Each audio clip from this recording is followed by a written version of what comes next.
You live in Montana. Yes. I grew up hunting. Grew up hunting. Yep. I'm going to say you're pro 2A. Yep. I probably have. I have a gun room in my house. You don't have to get into specifics. Okay. You're pro 2A, Mm-hmm. and you're vegan. Yes.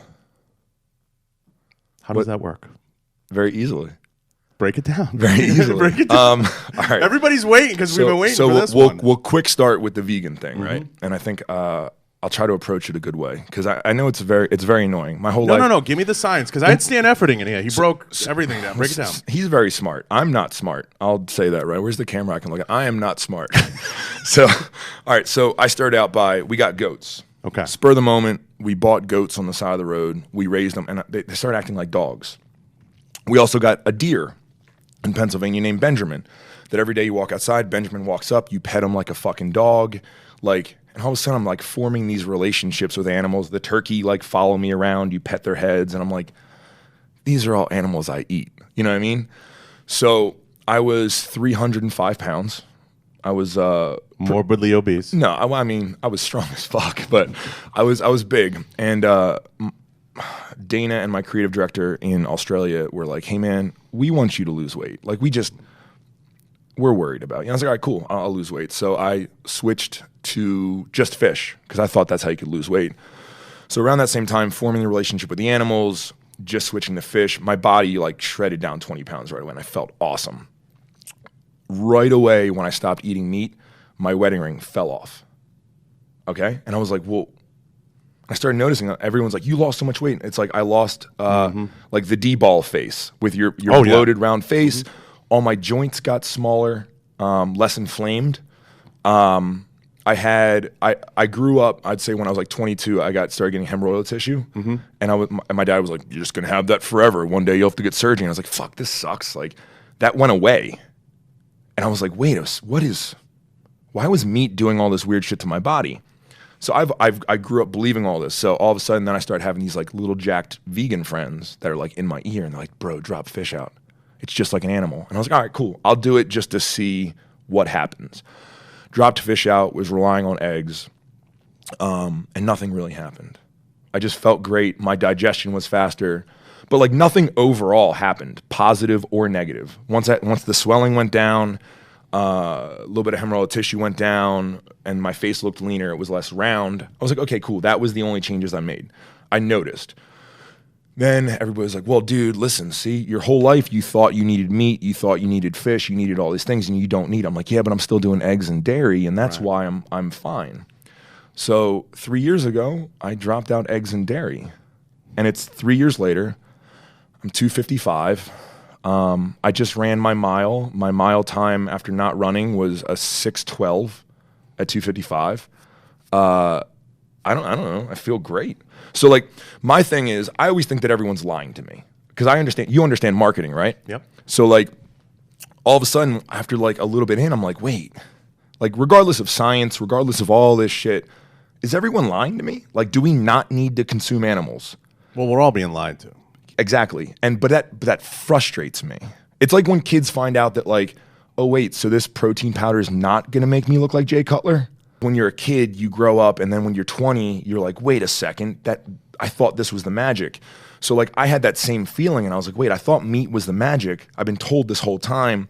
And then once I made the connection in my head of animals don't need to suffer and die, whether, hunting's a sort of a different thing for me because I get it. But these mass slaughterhouses, all this shit, even the shit that chickens go through, for eggs, the fact that they grind up all the males and the women are contained. I've had some decent relationships with chickens. It's weird to say, but dude, they jump up on your leg, you fucking hug them and shit. It's weird. It's more than just this thing that's not just food, So once I formed all that and I realized we don't need it, then it's a moral thing. To where it's now I know it's been 3 years. I've got my blood panels done. I'm fine.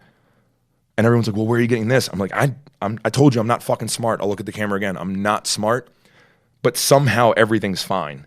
So the overcomplication that I've been taught of, well, where's calcium going to come from? Where's your B vitamins going to come from? Oh, where are you going to get those special fats from? I'm like, I don't fucking know. They're coming from somewhere. Mm-hmm. It's working. But like, it's that making everything way overcomplicated to, I feel like, scare you to keep you in that industry. You know what I mean? Now, I'm absorbing everything you're saying. Because I'm a little like you in the sense that I don't look at anything as religious. Like some people are like, you have to have red meat. Got you. I grew up on the East Coast, grew up in Boston. What do you eat all the time? Fish. So Tony would debate with me all the time about, having beef because he was indoctrinated into that vertical diet. I had Stan on and I listened to what he said and I started putting the red meat back in. Like I would never openly, just to see, and it does help with recovery and things like that. Have you seen any loss in recovery because of the switch? I also don't train as hard.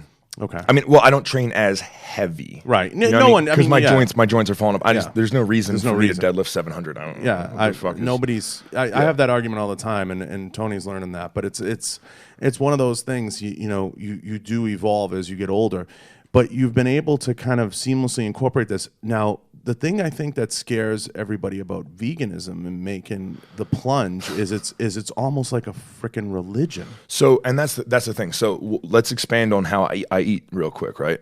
So I'm not. If everyone's like, well, I can't do that. I'm like, well, you don't need to like be vegan. You know what I mean? Like everyone's like, well, I can't buy a car without leather interior. It's like, well. It seems like there's this hard line to it, and I think what it is it's working towards those things. So, like for example, when I originally turned vegan, I called up my friend in Florida. I was like, "Hey man, so I'm doing the whole vegan thing. Do I need to throw out all my leather shoes and my belt, like my Cardillo belt?" And he was like, "No. Why would you do that?" I'm like, "Well, because I don't know the rules." He's like, "Bro, stop it with the fucking rules." Like, it's like saying, oh, you're Republican, so you have to believe everything Republicans believe, or you're Democrat, so you got to be an insane person. So I don't want to fit under that. So yes, I still wear leather shoes. I try not to buy leather shoes, and like when I buy new cars, I stick with the cloth interior or whatever. So I make these conscious efforts. When I get a salad and it has cheese on top, I don't send it back. I like try not to eat all the cheese, but like I consume a little bit, but like I also am not trying to fuck up the table or waste food or anything like that. So I think like all those little rules that people get hung up on, stop.